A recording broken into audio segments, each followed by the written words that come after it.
अब हम एक नए टॉपिक में बात करने जा रहे हैं और ये टॉपिक है हमारा विद्युत धारा अवयव के कारण चुंबकीय क्षेत्र। हमारा टॉपिक है आपका चैप्टर 4 चल रहा है विद्युत धारा क्षेत्र अवयव, मतलब जिसमें हमारी करंट फ्लो हो रही आती विद्युत धारा अवयव के कारण चुंबकीय क्षेत्र।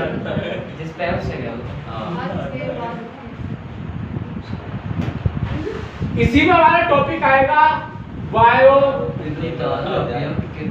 सावर्ट नियम।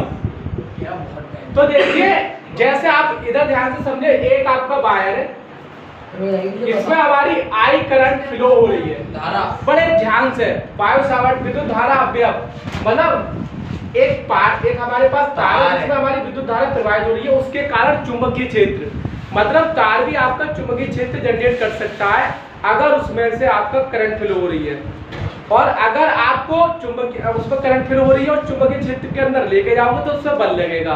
तो फिलहाल हमने क्या टॉपिक है हमारा विद्युत धारा अवयव के कारण चुंबकीय क्षेत्र, जिससे हम जो वायो सावर्ट नियम ने ये बात बताई थी, तो वायो सावर्ट का नियम कहलाता है। तो हमने इस तार का थोड़ा सा पार्ट ले लिया जिसकी लंबाई, इस पूरे तार की जो लंबाई है वो आपकी L है। इस पूरे तार की लंबाई क्या है आपकी L। हमने इसका छोटा सा पार्ट ले लिया और जिसकी हमारा धारा I और जिसकी लंबाई है DL, इसका थोड़ा सा पार्ट ले लिया। अब हमने यहाँ पे जो है चुंबकीय क्षेत्र जो है वो निकालेंगे इस थोड़े से पार्ट की वजह से। तो ये चुंबकीय क्षेत्र, अब चुंबकीय क्षेत्र की दिशा जो अंदर की तरफ है, तो हमारा छोटी सी चुंबकीय क्षेत्र निकलेगा किसकी तरफ, अंदर की तरफ। तो नावेद अली बताएंगे अंदर की तरफ क्यों है, ऐसे कैसे पता चल रहा है कि चुंबकीय क्षेत्र की दिशा अंदर की तरफ। मैंने बताया तीर है, तीर का जो क्रॉस होता है वो दिखा रहा है कि इसके जो चुंबकीय क्षेत्र की दिशा है वो अंदर की तरफ है, ऐसे अंदर की तरफ। ये है मसला। तो सर ये छिद्र तो बना हुआ होगा ना, ये एंगल है थीटा बना हुआ का आएगा। आपको वायो सावर्ट नियम पूछ सकता है आपसे, तो आपको सब कुछ करके दिखाना है छिद्र नहीं बनाना। हाँ तो देखिए लिखिए, कितना बड़ा माना, मैं बता रहा हूँ आप इसे देख रहे, माना विस्थापन सदिश, सब थोड़ा थोड़ा समझाइए। हाँ ठीक है, विस्थापन सदिश आपके इसमें थोड़ी है, आर वेक्टर पर स्थित किसी, ये आपका जो आर वेक्टर है, किसी बिंदु P पर, कोई आपका बिंदु क्या है P, किसी बिंदु P पर, ये वाला बिंदु हमारा यहाँ पे क्या है P है, किसी बिंदु P पर चुंबकीय क्षेत्र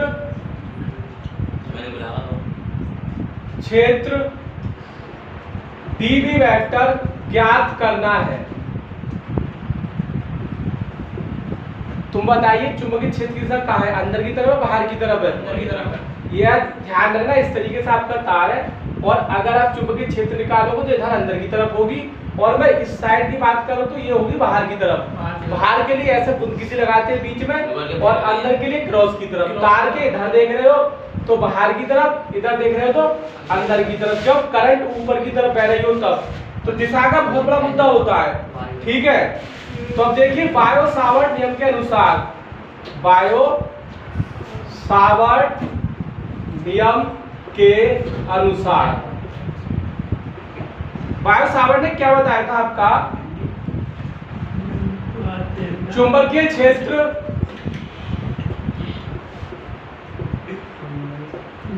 dB वेक्टर, चुंबकीय क्षेत्र dB वेक्टर। यार भाई साहब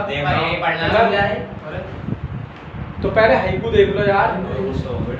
वायो सावर्ट चुंबकीय क्षेत्र dB वेक्टर का परिमाण,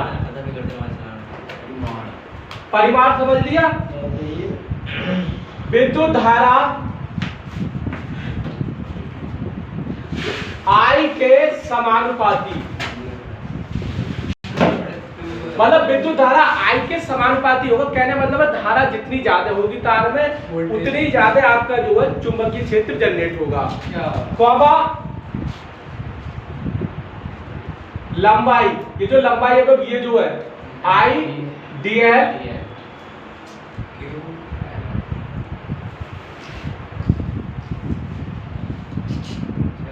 आईडीएल के अनुक्रमानुपाती, सही है,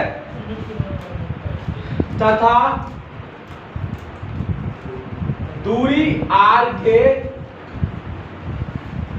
वर्ग के व्युत्क्रमानुपाती है।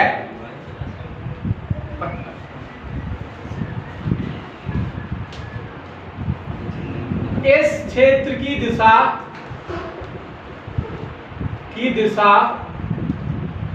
सर एक्चुअली ये लिखना पड़ेगा dl वेक्टर ऊर्जा तथा r वेक्टर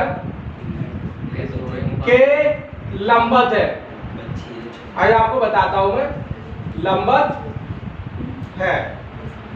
देखो बायो सावर्ट ने क्या बताया था, मानव विस्थापन सदिश r वेक्टर पर स्थित ये तार है, इससे हमारा r वेक्टर पर स्थित किसी बिंदु P पर चुंबकीय क्षेत्र dB वेक्टर ज्ञात करना है।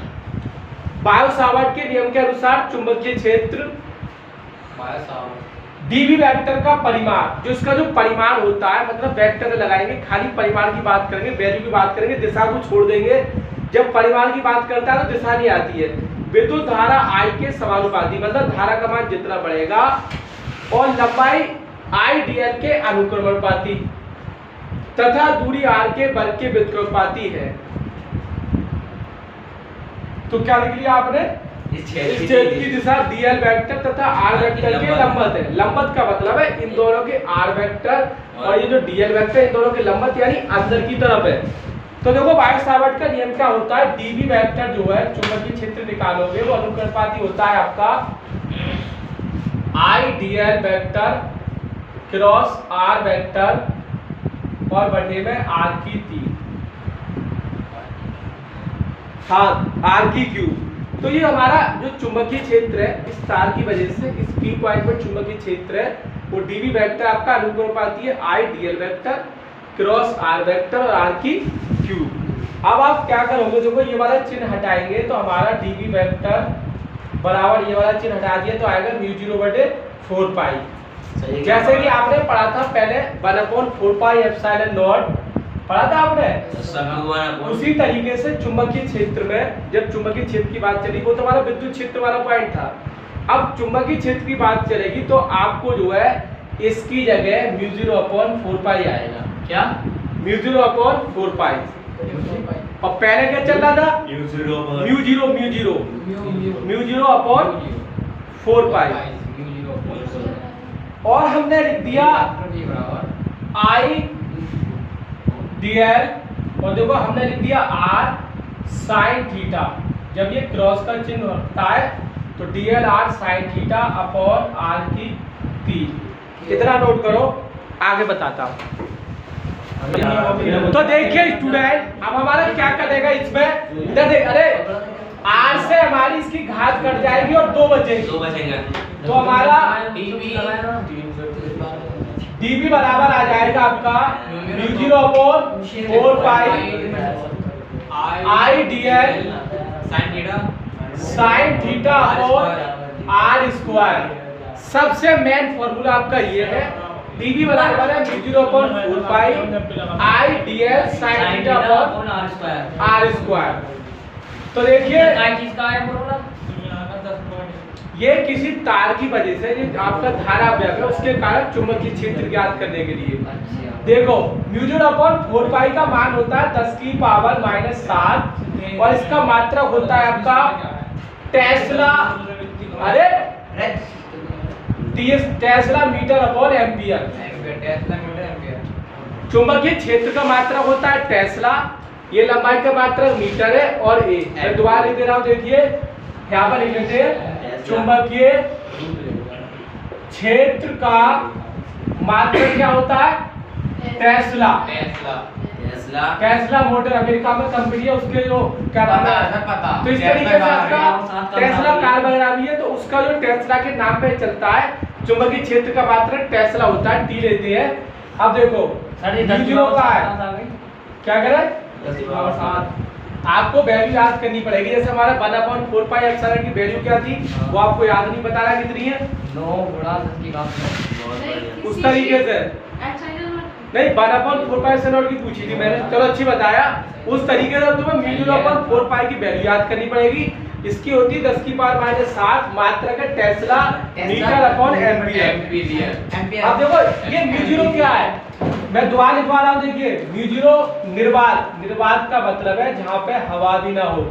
निर्वात की वो एप्सिलॉन नॉट जो होती है, वो होती है हमारी विद्युतशीलता, और ये चुंबकीयशीलता। म्यूजिरो निर्वात की चुंबकीयशीलता क्या है? चुंबकीयशीलता है। यदि आपको मेरी जानकारी पसंद आई है, कृपया वीडियो को लाइक करें और चैनल को सब्सक्राइब करें।